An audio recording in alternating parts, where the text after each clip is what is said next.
How I discipline myself to become rich. If you've been following this channel for a reasonable period, you might have heard me saying you have to give up something to get something. It's the truth. I discovered about 16 years ago, and since I discovered this truth, my life has never been the same. So, starting this video, I'll ask you to do something very simple. Take a sheet of paper or use your phone.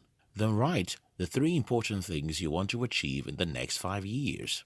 Now that you've written 3 top things you want to achieve, the next thing is for you to write 3 to 5 things you're willing to sacrifice for those things you want to achieve. Since most people will be watching this video on their mobile phones during some busy days, 99% of people can't possibly do the above exercise immediately. But you can do it later. If you do this exercise, you've done what most people in the world would never do their entire life. In my short difficult years on this planet, I have seen and met so many people, and the one thing I noticed again and again is that most people want to eat their cake and still have it. Most people want to make easy decisions and still have success. Most people want to do what is easy and still get a good result. Most people want to go to heaven, but they don't want to die. Now, look at the seed of any plant. We need those seeds to grow and reproduce hundreds of their kind. But what do we do to achieve that? We bury the seed and let the seed die. It's only when the seed dies that it can germinate and produce in multiple fold. It's only when you die you can live, grow, and reproduce. It's only when you die to pleasure you can have the real pleasure. It's only when you die to the entertainment that you'll have real entertainment. It's only when you die today you can have tomorrow. My journey of self-discipline. The first time I knew what self-discipline meant and the reward it brings was when I was about 15 years. I was in secondary school, which most people call high school, and I was having a conversation with 2 of my friends about who would become the best student in our class.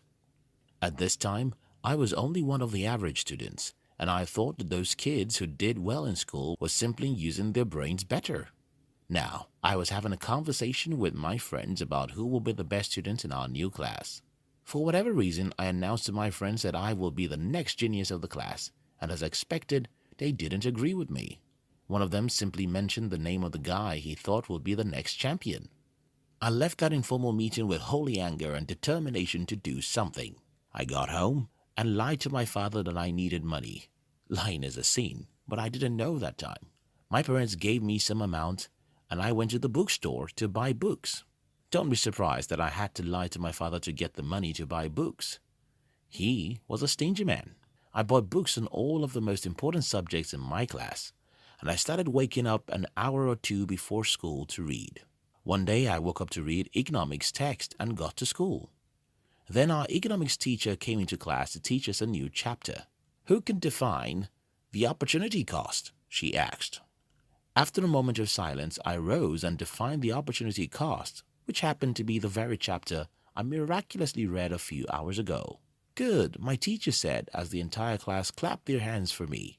I looked back and saw that, for a moment, I was the hero of my class. I loved what it felt like to be hailed, and I would sacrifice anything to receive such applauses every day of my school days. And that exactly was my next goal. After the economics class, I started thinking about the whole thing. So the guys who had been leading our classes were thieves. So they secretly read and came to class to shine. So this is the secret. From that day, I kept using the same trick. I call it a trick because that was how I saw it then. I increased my self-discipline. I would wake up early to read after school instead of watching movies, and leave my parents home on weekends to go and read in a silent place. I became the best student in the commercial class, as we call it in my country. And since that time, I never attended any school without beating everyone in whatever class I found myself. I titled this video, How I Disciplined Myself to Become Rich, and then went on to tell you silly stories about my academic performance. How does that make sense? Just give me a minute, I'll show you the sense in my stories. Leopards can change their colors. And not just leopards. Most animals can't. People don't change, and when they change, they still don't easily change. Success and failure are habits, and like most habits, it's highly addictive. Because success or failure is a habit, people who know how to successfully continue to succeed, while people who don't know how to successfully continue failing.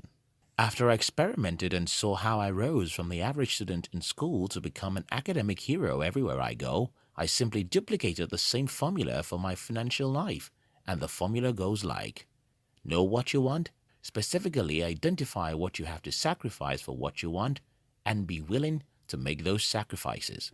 The above was the formula that made me the best student in school, and it's the same formula that made me rich. Planning my financial future as a young adult, I knew what I wanted.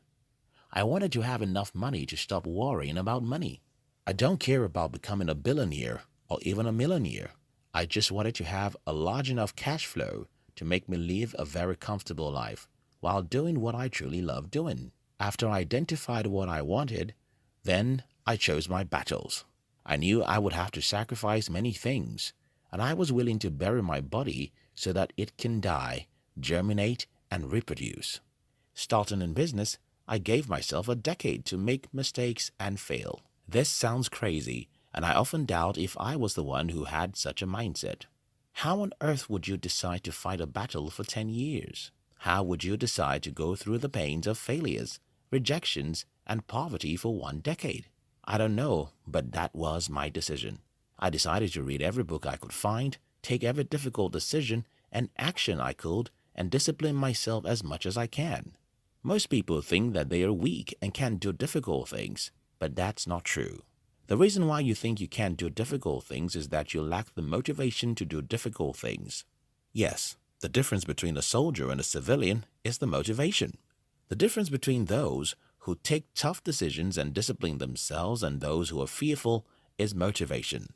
And that's why we created our new channel to motivate and challenge people like you. We call this Hunt TV, and the mission is to inspire you to hunt your dream the way a lion hunts its prey. Look at the description box to see the link to where you can join the Hunt TV for free. If there's any single message in this video, here is it. To achieve something you've never achieved, you have to become someone you have never become, and do something you have never done, and sacrifice something you've never sacrificed before. You have to sit down and make a list of the top 3 things you want to achieve in the next 12 months or 5 years, and make a list of 5 to 10 things you'll have to sacrifice to achieve those dreams. If you like this video, you'll like Hunt TV. Look at the description box to join the Hunt TV. We love you.